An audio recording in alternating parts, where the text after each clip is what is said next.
రాష్ట్రంలో నూతన ప్రభుత్వం ఏర్పడిన తర్వాత రాష్ట్ర వ్యాపితంగా జర్నలిస్టుల్లో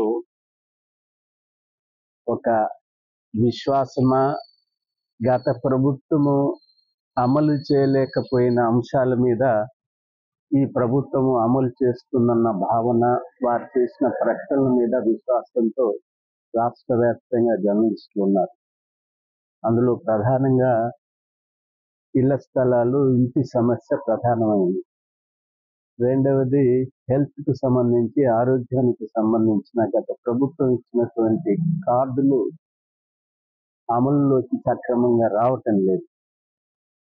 ఈ రెండు అంశాలు ఈ ప్రభుత్వం మేము తప్పనిసరిగా ఈ రాష్ట్రంలోని జర్నలిస్టుల సంక్షేమానికి సంబంధించిన చర్యలన్నీ చేపడతామని చెప్పి ఆ బాధ్యత తెలంగాణ మీడియా అకాడమీ చైర్మన్, అలాగే మంత్రి, రెవెన్యూ మంత్రి, సమాచార శాఖ మంత్రి అయినటువంటి పొంగులేటి శ్రీనివాసరెడ్డి గారు మీరు కూర్చొని చర్చించి ఏ పరిష్కారం ఇచ్చినా దాని మీద నేను సంతకం చేయడానికి సిద్ధంగా ఉన్నానని ముఖ్యమంత్రి రేవంత్ రెడ్డి గారు పలు పర్యాయాలు ప్రకటించారు. అందువల్ల ఆ విశ్వాసం చాలా పెరిగింది. మొన్నటి వరకు ఈ ప్రభుత్వం వచ్చిన మొదలు ఇవాళటి వరకు, నిన్నటి వరకు శాసనసభ ప్రమాణ స్వీకారాలు, గవర్నర్ ప్రసంగము, ఓట్ ఆన్ అకౌంట్, ఆ తర్వాత అడ్మినిస్ట్రేషన్ పరిపాలన మీద కేంద్రీకరణ చేయటానికి ప్రయత్నిస్తున్న తరుణంలో లోక్సభ ఎన్నికలు, మళ్ళీ దాని మీద నోటిఫికేషన్స్ అన్నీ వచ్చినాయి. ఇప్పుడు అవన్నీ అయిపోయినాయి కాబట్టి ప్రభుత్వం దీని మీద కేంద్రీకరణ చేస్తుంది. నేను నిన్న మన శాఖ మంత్రి, రెవెన్యూ శాఖ మంత్రి, గృహ నిర్మాణ శాఖ మంత్రి అయిన పొంగులేటి శ్రీనివాసరెడ్డి గారితో ఒక సమావేశం నిర్వహించాం. ఒక సానుకూలమైనటువంటి చర్యల ప్రయత్నాలు జరుగుతున్నాయి. అతి త్వరలోనే ఒక విధానాన్ని రూపకల్పన చేయటం జరుగుతుంది. ఇక రెండవది అక్రిడేషన్స్ కి సంబంధించి అందరికీ ఈ రాష్ట్రంలో, దేశంలో ఎక్కడ లేనంత సంఖ్యలో 24,000 మంది అక్రిడేటెడ్ కరెస్పాండెంట్స్ ఉన్నారు. అర్హులైన అందరికీ అక్రిడేషన్స్ రావాలన్నది మన ఆకాంక్ష.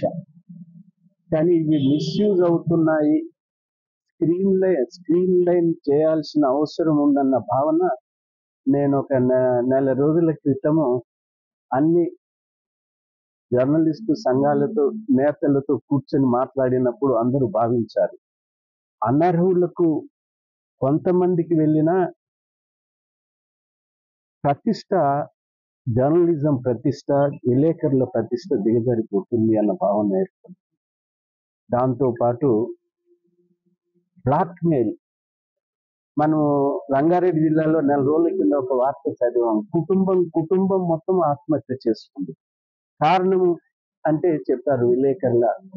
ఈ ఘటనలు మనని, మన వ్యక్తిత్వాన్ని, మన ప్రొఫెషన్ని చాలా అపహాస్యం పాలు చేస్తున్నాయి. ప్రజల ముందు మన విలువ తగ్గిపోతుంది. దీన్ని సీరియస్ గా తీసుకోవాలా, చర్చించాలా అని చెప్పారు. అర్హులైన అందరికీ వచ్చేటట్టు, తర్వాత ఇలాంటి అపశృతులు, ఇలాంటి అర్హత లేని వారికి వచ్చే దాన్ని కొద్దిగా కంట్రోల్ చేయాల్సిన పరిస్థితి ఉంది. దీని మీద అందుకనే ఈ అక్రిడేషన్స్ ఈ నెల ఆఖరికి పూర్తవుతాయి అనుకుంటాను. దీన్ని ఒక 3 మాసాలు పొడిగించి ఈ స్క్రీన్ లైన్ చేద్దామని భావిస్తున్నాం. అనర్హత ఉన్న వారికి తప్ప అర్హత ఉన్న వాళ్ళందరికీ ఖచ్చితంగా అక్రిడేషన్స్ ఇవ్వాల్సి, అది మన లక్ష్యం కూడా. మనం గతంలో కూడా పోరాడడం, యూనియన్ తరఫున పోరాడడం.